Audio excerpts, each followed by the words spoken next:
నమస్తే అందరికీ. మీరు కర్ణుడి ఫ్యాన్స్ అయితే ఈ వీడియో మీకు కాదు. మీరు కర్ణుడి ఫ్యాన్స్ అయితే ఈ వీడియో మీరు చూడొద్దు. మీకు నిజం మాత్రమే కావాలంటేనే ఈ వీడియో చూడండి. ద్రోణాచార్యాస్ గురుదక్షిణ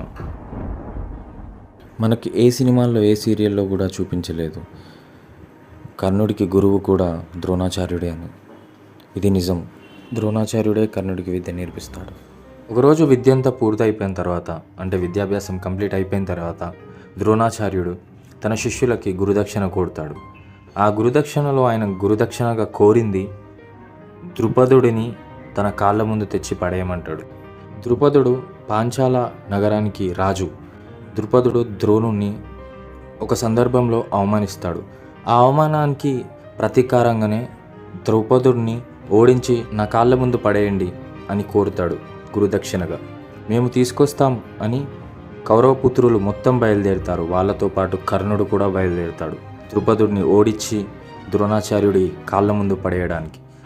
కానీ వెళ్ళిన వాళ్ళందరినీ తిప్పి కొడతాడు ద్రుపదుడు. కర్ణుడు కూడా ద్రుపదుడిని జయించలేక తిరిగి వస్తాడు వట్టి చేతులతో. ఇది మొట్టమొదటి ఓటమి కర్ణుడికి. కానీ ఇదే ద్రుపదుడిని అర్జునుడు తన సోదరులు వెళ్ళి ఓడించి ద్రుపదుడిని తీసుకొచ్చి ద్రోణుడి కాళ్ళ ముందు పడేస్తారు.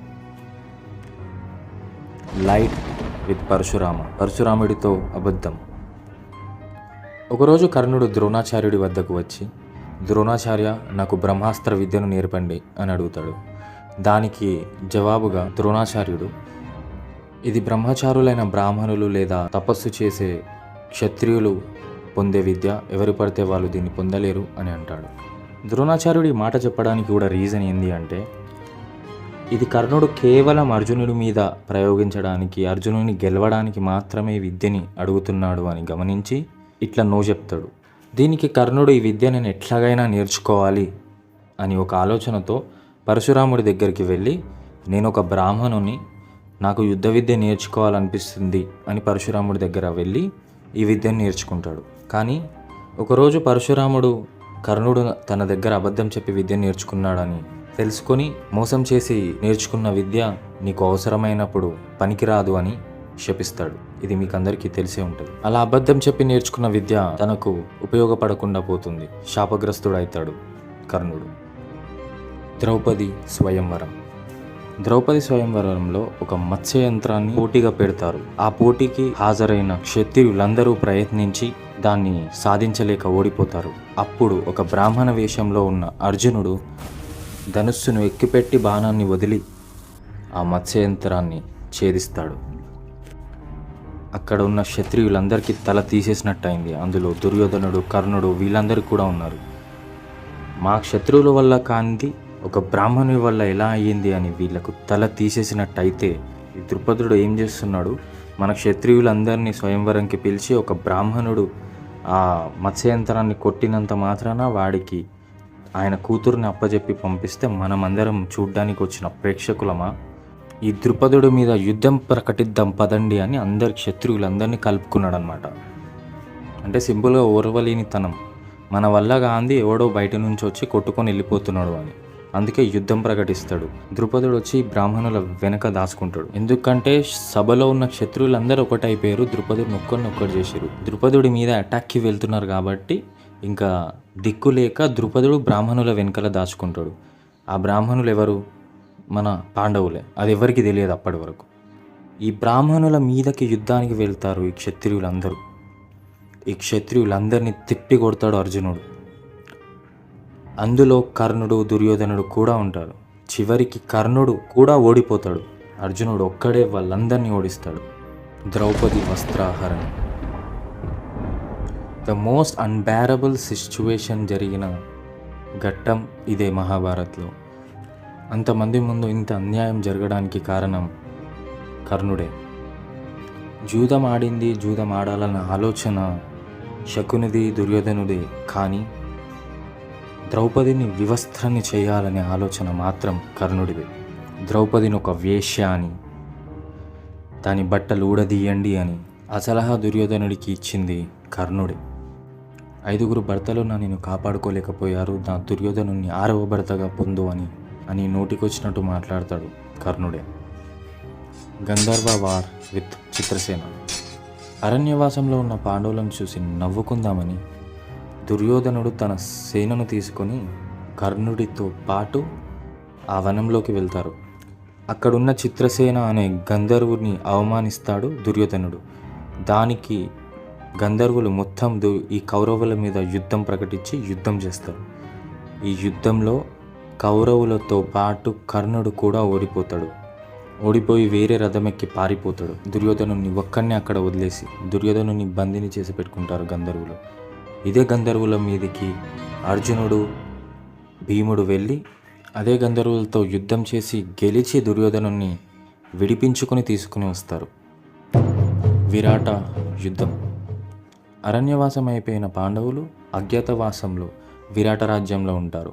ఈ రాజ్యంలో పాండవులు ఉన్నారని తెలుసుకున్న దుర్యోధనుడు తన కురు సైన్యాన్ని భీష్ముణ్ణి, ద్రోణుణ్ణి, కర్ణుణ్ణి తీసుకొని ఆ రాజ్యంపైకి దండయాత్రకు వెళ్తాడు. అదే రోజు అజ్ఞాతవాసం ముగిసిన అర్జునుడు ఆయుధం పట్టుకొని ధనస్సు పట్టుకొని ఈ కురు సామ్రాజ్యం మొత్తానికి ఎదురుగా విరాట రాజ్యానికి రక్షణగా ఎదురు నిలబడి యుద్ధానికి సిద్ధమవుతాడు. ఆ యుద్ధంలో అర్జునుడు కురువంశాన్ని మొత్తాన్నే కాకుండా కర్ణుని కూడా ఓడిస్తాడు. ఈ యుద్ధంలో అర్జునుడు కొట్టిన దెబ్బకి కర్ణుడు స్పృహ తప్పి పడిపోతాడు. యుద్ధం అయ్యేంత వరకు కూడా లేవాడు. కానీ అర్జునుడు కర్ణుని చంపలేదు. ఇక్కడ కూడా ది ఎపిక్ కురుక్షేత్ర వార్. 14వ రోజు యుద్ధంలో జయద్రథను వెంటాడుతున్న అర్జునుడి ధాటికి కురు సైన్యం ఎదురు నిలవలేకపోయింది. అర్జునుడు కురు సైన్యాన్నే కాదు ద్రోణుణ్ణి, కర్ణుణ్ణి కూడా ఓడించి జయద్రథుని వెంటాడి వేటాడిండు. ఆ రోజు కర్ణుడు అర్జునుడి చేతిలో ఓడిపోయాడు. కానీ ఆ రోజు అర్జునుడు కర్ణుడిని చంపలేదు. ద డెత్ ఆఫ్ కర్ణ. కర్ణుడి రథం భూమిలో ఇరుక్కుపోతుంటే ఆ ఇరుక్కుపోయిన చక్రాన్ని తీస్తుంటే అర్జునుడు కర్ణుని చంపిండు అని మనం అనుకుంటాం. అది నిజం కాదు. ఆ రోజు కర్ణుడి రథచక్రం భూమిలో ఇరుక్కుపోవడం నిజమే. అది ఒక శాపం వల్ల జరగడం నిజమే. శాపం వల్ల వేరే ఏ రథం ఎక్కినా ఆ రోజు ఆ రథచక్రం భూమిలో కూరుకుపోతుందని కర్ణుడికి తెలుసు. అందుకే వేరే ఏ రథం కూడా కర్ణుడు ఎక్కడు. మనకు తెలియని చెప్పని విషయం ఏంటంటే ఆ రోజు కర్ణుడు భూమిపైన నిలబడి కూడా యుద్ధం చేస్తాడు. యుద్ధం చేస్తూ అర్జునుడితో అంటాడు, అర్జునా, నేను భూమి మీద ఉన్నాను, రథం మీద ఉన్నావు, ఇలా యుద్ధం చేయడం అధర్మం అంటాడు కర్ణుడు.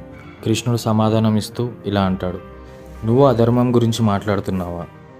నీలాంటి వాళ్లకు చావు ముందే ధర్మం గుర్తొస్తుంది. చిన్న బాలుడైన అభిమన్యుడి విషయంలో మీరు చేసింది ఏంటి మరి? అది అధర్మం కాదా? ఇప్పుడు నువ్వు ధర్మాధర్మాల గురించి మాట్లాడుతున్నావా? అర్జున, బాణం సంధించు అని అంటాడు కృష్ణుడు. ఇది యాక్చువల్గా జరిగిన స్టోరీ. మనకు సినిమాల్లో సినిమాటిక్గా కమర్షియల్గా హిట్ కావాలని చెప్పి కొంచెం స్టోరీస్ని ఇట్లా చేంజ్ చేసి చూపించారు. మనం అదే నిజమని నమ్ముతూ వస్తున్నాం. కానీ నిజానికి ఇది జరిగింది. నిజానికి కర్ణుడి క్యారెక్టర్ ఇలాంటిదే. ఎందుకంటే ఇది వ్యాసుడు చెప్పిన మాట. ఇది ఎవరిని హర్ట్ చేయడానికి కాదు. నేను కూడా కర్ణుడి ఫ్యాన్నే ఉండే. కానీ నిజాలు తెలుసుకున్నాక ఒపీనియన్ మార్చుకోవాల్సి వస్తుంది. ఎంతైనా మనం నచ్చినా నచ్చకపోయినా నిజమే మనం తెలుసుకోవాల్సింది. సినిమానే. నిజం తెలుసుకోవడం మన బాధ్యత. సో మీకు ఈ వీడియో నచ్చినట్లయితే లైక్ చేయండి, కామెంట్ చేయండి.